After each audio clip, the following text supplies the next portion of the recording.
Page 1. Viruses Essential Agents of Life, by Günther Witzany. 0.1 Preface. When I finished my studies in philosophy of science in the early 1980s, focusing on the outcomes of the scientific discourse on the philosophy of language and communication between 1920 and 1980, some editions of Scientific American happened to attract my attention. In a variety of articles on cellular and genetic processes by different authors, some of them Nobel Laureates, I found an astonishing vocabulary. Genetic code, code without commas, misreading of the genetic code, coding, copying, open reading frame, genetic storage medium DNA, genetic information, genetic alphabet, genetic expression, messenger RNA, cell-to-cell communication, immune response, transcription, translation, nucleic acid language, amino acid language, recognition sequences, recognition sites, protein coding sequences, repeat sequences, signal transduction, signaling pathways. All these terms combine a linguistic and communication theoretical vocabulary with one that is biological.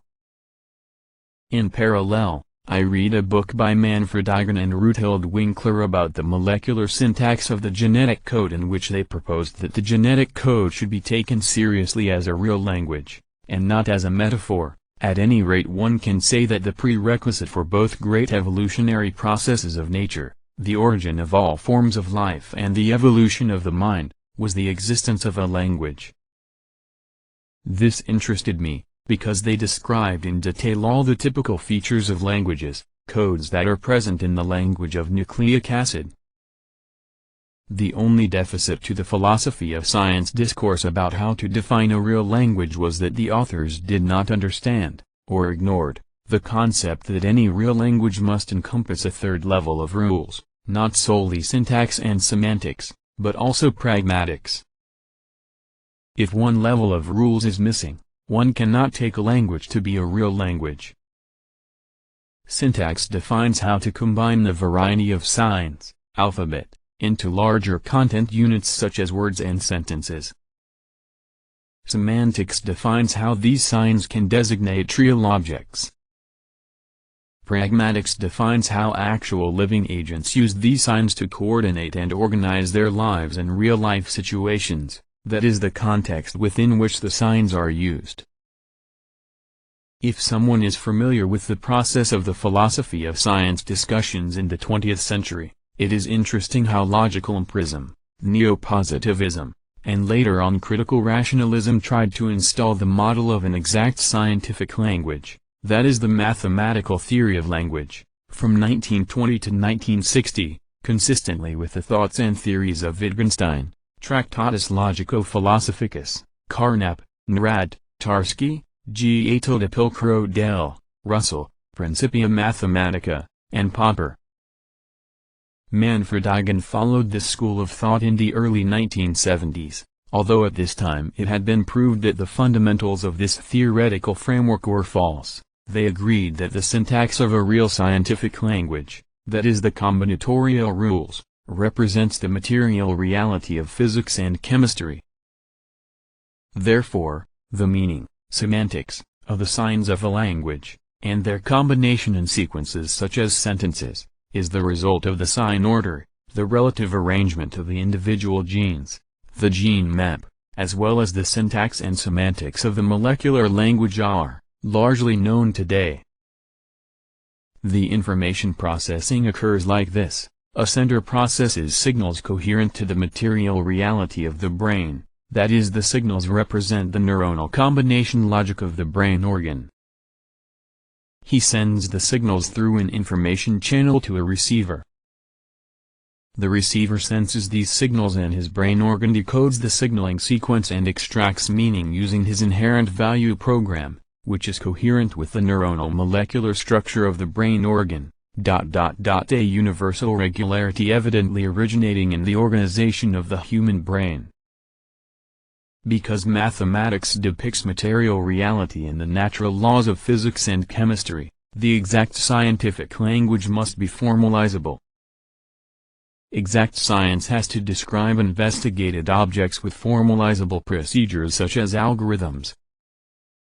For several reasons this model of language was falsified, in line with Wittgenstein's philosophical investigations. Austin's how to do things with words, Searle's speech acts, Appel's transcendental pragmatics and Habermas' universal pragmatics. Certainly, the most important was that the former proponents overlooked the third level of rules inherent in every natural language, that is the relation of signs to the real-life sign user. Pragmatics is the term used to designate this level, defining that the context in which a sign-using agent is involved determines the meaning of the sign sequence, and not the syntax. This makes sense in animated nature, which has regard to energy costs, because real sign users need only a limited number of signs, alphabet, and a limited number of rules, syntax, semantics, pragmatics, to generate an unlimited number of correct sign sequences. In contrast to artificial languages that may only follow formalizable procedures, natural languages have properties that are not formalizable in principle. The second consequence was that the sender-receiver narrative no longer met reality. Natural languages do not emerge as system properties, but as a social phenomenon. This means that, wherever consortia of related living agents are present, there exists population-based signaling to coordinate interaction and induction. Language use occurs if individuals in populations share signals and rules to repro-coordinate between themselves. Language is a social property, not a solipse principle. Natural languages are not a one-to-one depiction of a universal grammar that is inherent in our neuronal brain order, but serve to coordinate behavior in order to be able to adapt appropriately to changing situational circumstances. According to Gödel's incompleteness theorem, language is therefore not a closed system, but is indefinitely open. Competent natural language users are able to generate de novo sequences that do not derive from previous sequences but are completely new. Based on this knowledge, between 1987 and 1990 I developed a theory of communicative nature. Living organisms communicate to coordinate and organize behavior and to reproduce, and the genetic code is a real language according to syntactic, pragmatic and semantic rules. The remaining unknown factor was the agents that use the genetic code, that is those that, generate nucleic acids into sequences with content and, 2, combine these nucleic acids correctly, according to Chargaff's rules, integrating them into pre-existing nucleic acid sequences without destroying the previous content that codes for proteins. This means that such agents must be competent to identify the semantics of such sequences and identify appropriate integration sites. I tried to identify these agents between 1990 and 2005, but I must confess I did not find them.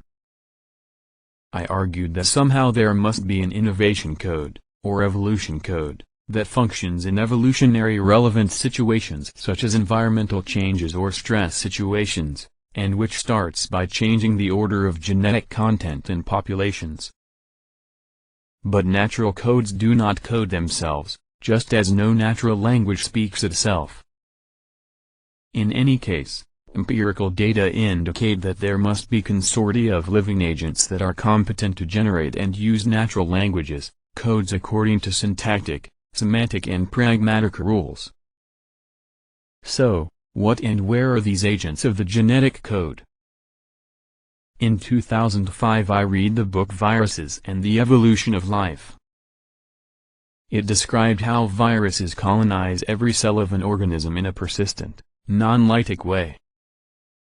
In most cases, they are not widely functional, defectives, and serve as species-specific, and most often tissue-specific, co-opted adaptations, that is regulatory elements that are part of an integrated network of gene regulation.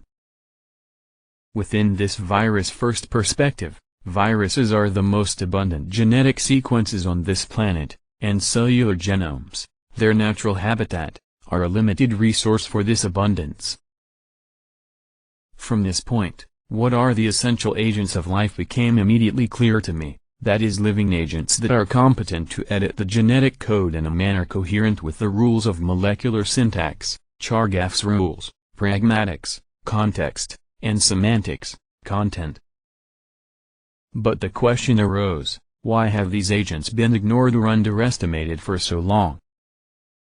60 years ago viruses took the center stage of biological research, when phages were detected and viruses were first used as transporters and tools in industrial realms to recombine genetic sequences for generating vaccines.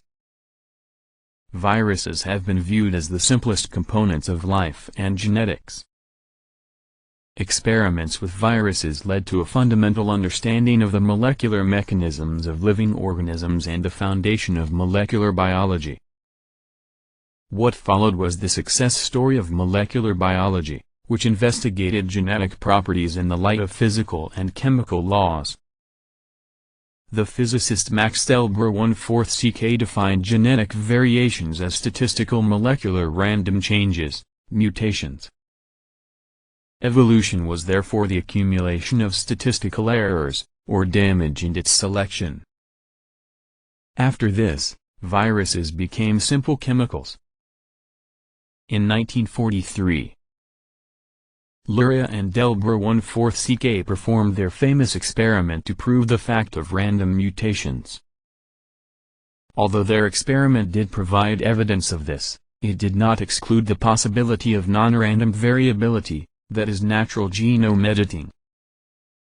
However, only the assumption of random mutations took center stage in theories of molecular evolution. Natural genome editing by competent agents was not an object of investigation. This led to the exclusive scientific value of mechanistic explanations for the origin of genetic variation and represents a hallmark of mechanistic molecular biology.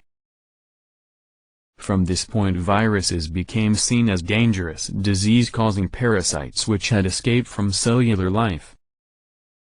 As molecular genetic parasites, they have not been considered to have any relevance in evolutionary or developmental processes. In evolutionary biology, they take part as footnotes, at best. For the next 60 years, genetic structures were investigated by statistical methods and quantitative analyses. These were consistent with the theoretical approach of the Turing and von Neumann cybernetic systems and its mechanical explanation for the origin of information, and its inherent mathematical theory of language as a quantifiable set of signs. Genetic code was seen as helpful linguistic metaphor but, in light of the empristic logic of science, it was also a structure for mathematical exact computation. Its syntactic structure determines the meaning of the stored information that leads to the coded proteins. With Barbara McClintock's proof of mobile genetic elements, molecular biology and its central dogma of DNA RNA protein anything else became more dynamic. It became increasingly clear that cellular DNA is not a fixed structure, but is dynamically constituted. In parallel, it also became increasingly clear that there are many regulatory elements, vital for expression patterns and silencing of genes. The discovery of epigenetic marking opened the perspective of the whole genome being marked for transcription and translation, and that these markings can change according to changing environmental conditions or stress-related experiences. Today, we are at the edge of a main turning point in understanding biological processes. The prevailing central dogma of molecular biology of the last 50 years is no more than a subordinate clause, relevant only to a small fraction of reality. The main role of DNA was relativized through the detection of the early RNA world and its abundance of RNA agents and ribozymes that cooperated and competed in consort. Today, we can consider the increasing knowledge of the important roles played by RNA agents in all regulatory processes of translation, transcription, recombination, epigenetics and repair, as well as its regulation of all the developmental processes of cellular life. The more complex the living organisms, the more abundant are the involved non-coding RNAs.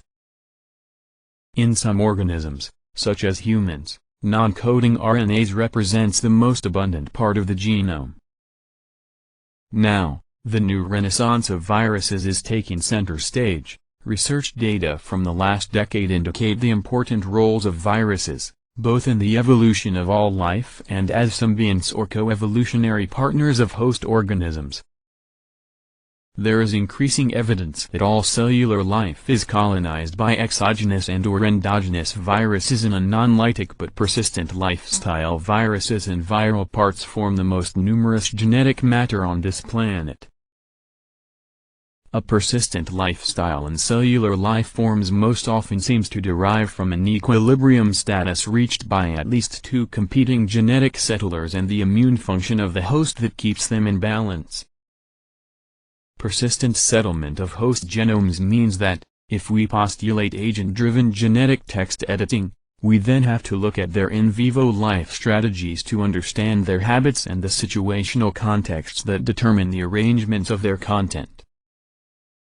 On this basis we can reconstruct nucleic acid sequences that function as a code, not as a statistically random mixture of nucleotides, but as informational content in a syntactic order that is coherent with the whole sequence space generated by agents that are linguistically competent in nucleic acid language, that is, the genetic code. As in every language, each character, word, and sentence, together with starts, stops, commas, and spaces in between, has content and a text formatting function and is generated by competent agents. If we imagine that humans and one of the simplest animals, Caenorhabditis elegans, share a nearly equal number of genes, ca. 20,000, it becomes obvious that the elements creating the enormous diversity are not the protein-coding genes but their higher-order regulatory network processed by the mobile genetic elements, such as transposons, retroposons, and the non-coding RNAs, such as microRNAs, pRNAs, tRNAs and rNAs. If we consider the important role of the highly structured and ordered regulatory network of non-coding RNAs as not being randomly derived, one of the most favorable models with explanatory power is the virus-first hypothesis. This supposes that the evolution of the non-coding RNA world in cellular genomes is the result of persistent viral life strategies. The whole range of mobile genetic agents that are competent to edit the genetic code, nucleic acid language not only edit, but also regulate the key cellular processes of replication, as well as transcription, translation, recombination, repair, and even inventions via a wide variety of small RNA molecules. In this respect, DNA is not only an information-storing archive but a habitat for linguistically competent RNA agents, most of them seemingly of viral or subviral descent.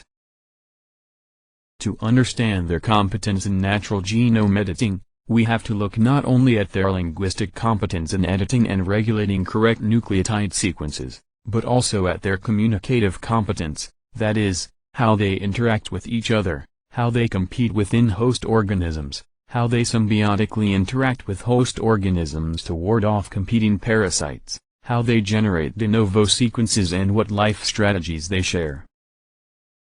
Exactly these features are presented in this volume. Persistent infection lifestyles that do not harm hosts, and symbiotic, cooperating viral swarms, may be more successful in evolutionary terms for integrating advantageous phenotypes into host organisms than are selfish agents. Increasing empirical data about the abundance of viruses and virus-derived parts in the ecosphere of this planet, and their roles in the evolution and developmental processes of cellular life forms at the level of the microscopic processes of replication, transcription, translation, alternative splicing, RNA editing, epigenetics and repair, raise a fundamental question concerning a crucial decision about how to define and explain life, as follows. Those that want to continue a reductionist view of life will rely on the mathematical order of the universe, as determined by the fundamental mechanics of thermodynamics and the resulting mechanisms based on the key elements of this universe and its everlasting unchangeable natural laws. In this respect, evolutionary statistical mechanisms will remain a driving method in measurements, experimental setups and the assembly of quantitative data. Other methods of mathematical language theory will investigate features and processes of nucleotide sequence assemblies, such as bioinformatics, which can evaluate sequence similarities to help in the detection of sequence-determined functions of genes and genomes. Those who want to leave reductionism and its mechanisms need not move backwards to vitalism or creationism. There is a third way that better fits the available empirical data, and that spans agent-based competencies to natural genome editing. The agent-based perspective is evident in the observation that every coordination process between cells, tissues, organs and organisms depends on signs that function as signals between signaling agents. Signaling and communication does not occur by signals alone, but by living agents that are competent to use signs. In all cases, the participating agents share a competence to generate signs, to receive appropriate messages and to interpret their content. In contrast to former opinions of information theory, the sequence order, that is the syntax of the message, does not determine the meaning of the signals, which is rather determined by the context, the situational setup, or the in vivo situation. In this respect, one identical sequence order, syntactic structure, can transport different and, in extreme cases, even contradictory messages. If we look at a single recent example, the use of auxin in plant communication, we can identify 6 different purposes of messages that can be transported. This depends on the varying contexts in which this signal molecule is generated, transported, received and interpreted, and of most importance can trigger varying behavioral responses. I should note that for artificial machines, constructed by humans, this is impossible in principle. Context-dependent interpretation is not possible for algorithm-based programs that determine machine functions. The shooting of the hunters, which every language-competent child can play with various meanings, is not unequivocal and cannot transport contradictory meanings for a computer. The competent genetic editing, the natural genetic engineering perspective, or natural genome editing, additionally integrates all the currently available knowledge on how genetic sequence orders have evolved, changed, varied, as being crucial for evolutionary variation, and changed dynamically in all adaptational purposes, for example, in the organization of adaptive immunity. The crucial difference from the reductionist and mechanistic perspective of the last century is that random mutation, copying error or damage, when considered as the most prominent reason for genetic variation, cannot incorporate all the available empirical data. This is the data on viral integration into host genomes, for example phages, plasmids and DNA viruses in prokaryotes, retroviruses in mammals, RNA viruses in plants, etc., that remain either as fully functional viruses, or as defectives that act in an exacted function, such as non-coding RNAs for gene regulation and all the currently known mobile genetic elements. It is an empirical fact that random mutations occur, but their role for evolutionary novelty has been overestimated for more than half a century because of the predominance of mechanistic molecular biology. This book could help to decide which of the two alternatives are chosen. It is important to note that the agent-based perspective does not contradict physical laws, because all the agent-based competencies are consistent with physical laws. In contrast to the reductionist approach, the agent-based approach can integrate newly available data on signaling, cell-to-cell communication and natural genome editing that occurs non-mechanically but communicatively. Cell-to-cell communication and agent-based natural genome editing are both absent in inanimate nature.